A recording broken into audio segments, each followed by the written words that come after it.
Yesterday, I posted my interview with Steve Bothman, where we took a look at the claims of Kim Jong-un, who claims to have the world's highest IQ and to have endorsed Christianity, claims that have been accepted and reproduced and promoted uncritically by many Christians, including apologists, pop apologists, ostensibly Christian news agencies. And we showed in our interview that Kim's claims are lacking in merit, to be very charitable. And he appears to be a huckster based on the evidence that I'm seeing. So it's very much, I think, an indictment of Christians to the extent that they have uncritically promoted this fellow's claims. Well, interestingly, so one of the people who promoted his claims in the last few days was a popular apologist online, an online Twitter presence named Sarah Salviander. So somebody, fellow linked her to our interview or referenced our interview and encouraged her to watch it. And her response was interesting. So we're just going to take a look at that exchange. So she enters the story on June 24th, where she retweets Kim's one of his tweets, where he says in this one, I believe the Bible is the constitution of heaven, the unchanging law of God's kingdom. So prepare for eternal life. The Bible is your guide. And I'm going to say a couple things here. So, first of all, Kim's tweet here is at best fumbling, incautious bibliolatry. He's conflating here the Bible with the Logos, Jesus, which he's done in other tweets that I've seen, at least one other tweet that I've seen. The Bible is not the constitution of heaven. If you want to talk metaphorically about a constitution of heaven, it is the Word, the Logos, in whom all things inhere, Colossians 1. But this is actually very common, this kind of fumbling, stumbling bibliolatry. It's a biblical piety run amok that you often find among conservative Protestants. And so that seems to be what's going on here. Not indicative of a person having the world's highest IQ, I'll say that. But Sarah Salviander retweets it with a high 10, so she really likes it, I guess. Who is Sarah Salviander as an aside? She's described as a PhD astrophysicist who is also a Christian and has 48,000 followers, so she's not insignificant. Certainly much more significant in terms of her social media footprint than I would be. So this gentleman, true unbeliever, says, Sarah, please check out this interview between Randall and Steve Bothman, banjo atheist. She says, why? And he says, because he, that is Kim's, not who he claims to be. And this comes to her interesting response. She says, that may or may not be true, but I have zero trust in either of the two people you mentioned. If you have someone more credible talking about this, I'll have a look. So that's interesting, right? She claims that I have, quote, she has zero trust, which would entail I have, quote, zero credibility. And Steve has zero credibility.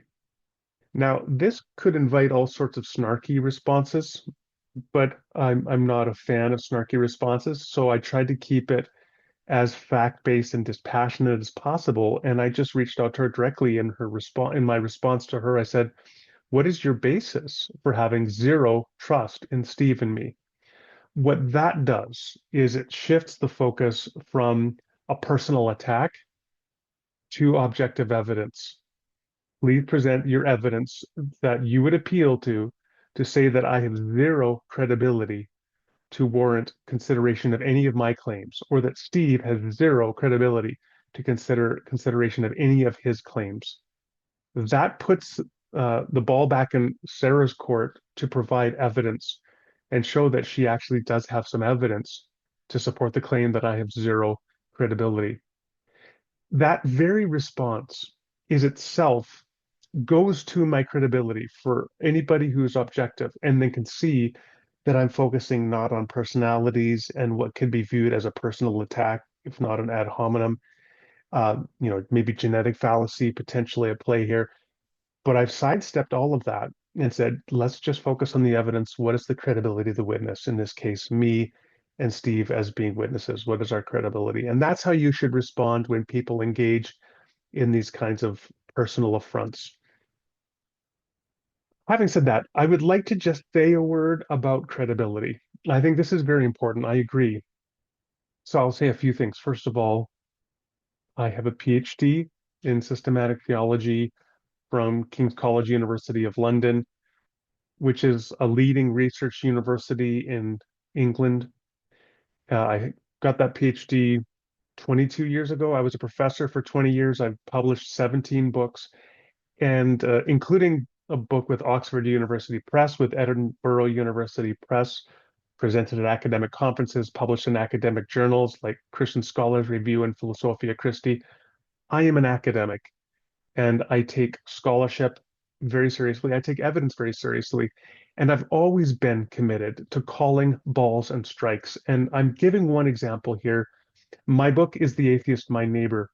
The interesting thing about this book is I had um, a literary agent at the time, and I said, I want to write a book defending atheists. And she said, there's no audience for that book. Christians are not going to be interested in you writing a book defending atheists. And she also didn't think there'd be a large audience among atheists for a Christian defending a book, or writing a book defending atheists. She was correct on both counts. It turned out there were few, if any, Christians interested in reading this book, and there were surprisingly few atheists. In fact, I sent out at request 12, I think it was 12 review copies of the book to various atheist blogs, YouTube channels, podcasts, for reviews and interviews, and not one of them reviewed the book or ultimately interviewed me. I did do a few interviews out of it, but of those like 12, not one of them did. And several of them had committed to, like they said, yeah, we want to interview, and then they just didn't. In other cases, I reached out and I actually got insulted by some people who had no interest in reading the book. That is to say that there is an acrimony between Christians and atheists, which is often highly partisan, tribal, and to try to break through that tribalism, you don't win a lot of support. That's the reality on either side. But I got support from people who mattered to me and who I respect. And I've just a few months ago, actually, I did a little a video on what I said was the best endorsement I ever received for a book. And it was for this book. And I'm going to repeat it here. It came from J.L. Schellenberg, who's one of the leading atheist philosophers of religion in the world today. Please indulge me as I read through this endorsement. So, this is on the back of the book. He says, there are some whose way of following the first of the great commandments has, in the matter of non belief, meant violating the second. In other words, they've professed to love God with all their heart, soul, and mind, but in the way that they have ostensibly attempted to do that, they have not loved their neighbor as themselves. He said, in this brief and lively but remarkably full and acute discussion, Rouser shows the way out of this problem. Impressively fair in writing, not perfunctorily, but with feeling, he has found a way to express genuine neighborliness both to atheists like me and to Christians who struggle to reconcile love and loyalty. It's all about your credibility. And I have always been committed to steel manning my critical interlocutors' views and to breaking down tribal barriers between different groups and my own inclination to otherize and to be tribal toward people who are treated as or viewed as outgroups to my own belief community. I've always fought against that. Just an example in the last week. So I posted a video, I think last week, talking about moral realism. And there's a philosopher, an anti-realist philosopher academic named Lance Bush, who I had not heard of, who posted one or two videos, which I haven't viewed yet, critiquing my video. And a few people said, oh, you got to talk to Lance Bush. He's really great. Now, I know many Christians and many apologists and many from other belief communities as well that they would not want to put a spotlight on critical responses to their work. They would even take an affront to it. Well, I reached out to Lance and I invited him to come on my YouTube channel and let's have a discussion. And I want to hear more about your views on anti-realist views of morality. And so we're tentatively looking at the end of July to record an interview. I'm looking forward to that because that's what somebody with intellectual credibility does, right? They're happy. They welcome talking to people with whom they disagree so they can learn from them as iron sharpens iron.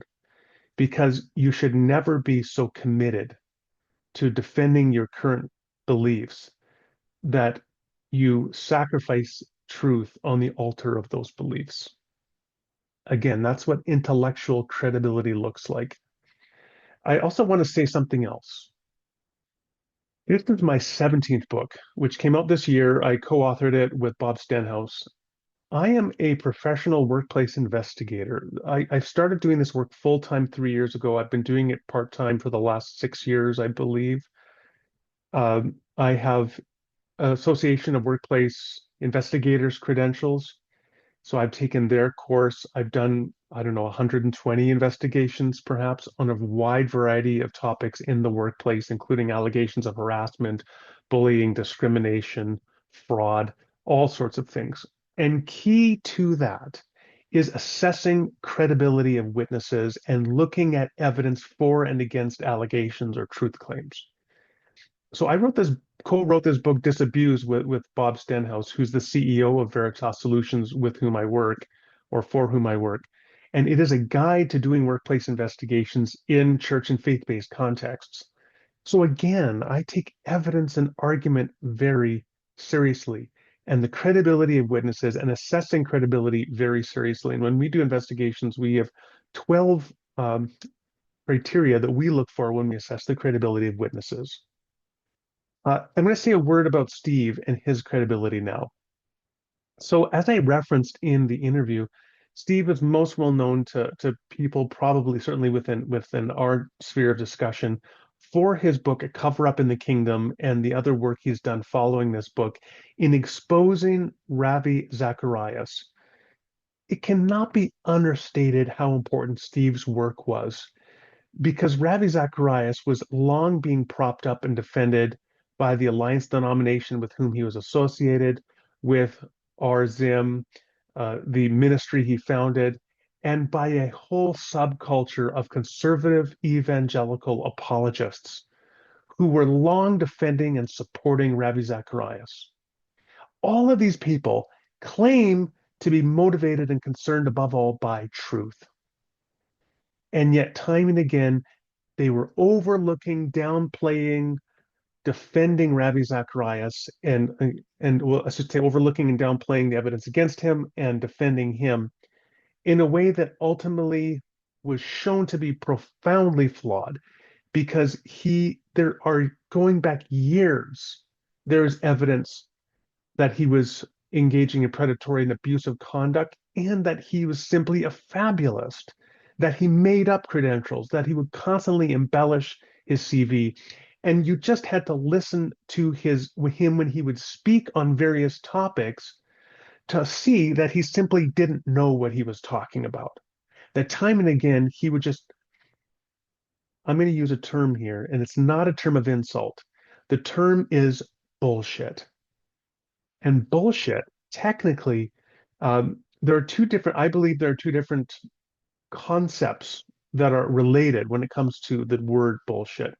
One of them, which traces back to the analysis of philosopher Harry Frankfurt, is that bullshit is the use of language without concern for the truth value of the speech, of the propositions you are uttering, but rather to manipulate, to elicit a particular effect. So, for example, a salesperson will tell you all sorts of things about the product, which they don't even care if it's true or not. They simply want you to buy the product. And when they do that, they're not lying, they're bullshitting. They want to manipulate you with the use of evidence or sort of information, of winsome, persuasive speech. The other type of bullshit is what G.A. Cohen called unclarifiable unclarity, where it's language which sounds meaningful, perhaps profound, but which isn't, which can't be made meaningful. But I'm really concerned here with bullshit in the Frankfurtian sense, the use of language to manipulate irrespective of its truth value. And that's what Ravi Zacharias did all the time. And Steve Baughman exposed Ravi Zacharias when all of his denominations and ministries and apologists were defending him. And I think Steve Baughman deserves a lot of credit for what he did. Now, it is true that Steve Baughman is an atheist. It's also true that Steve Baughman cares about the truth. I mean, even now, he is studying, I believe, at a master's program in Thomistic theology. Because even though he's an atheist, Steve has always considered taking Christianity very seriously. So that's my brief, well, not brief, it's actually become long-winded, defense of myself, of me, and of Steve Baughman. So I think that I have a lot of credibility. I think Steve has a lot of credibility. I think that even if um, you don't like us personally, you should set those emotions aside and keep an open mind and look at the evidence we provide in the interview to show that Kim Jong-un is in fact a huckster and that Christians who have promoted his claims uncritically have been unwise to do so. And that is my appeal to Sarah Salviander and to anybody else who their first inclination is to become tribal and to say, well, I don't like this person. I don't like their views, and I'm just not going to look at their video. I don't think that that's a responsible approach for somebody who professes to value truth. I'm going to conclude with the words of Dallas Willard. For the person, the disciple, I'm paraphrasing a little bit, but for the disciple who professes to follow Jesus, Jesus modeled for us this, that if he were not the first, if he were not the truth, he would be the first person to tell you to look elsewhere. And we have to model that same commitment, that our commitment to the truth should always supersede any of our tribal commitments.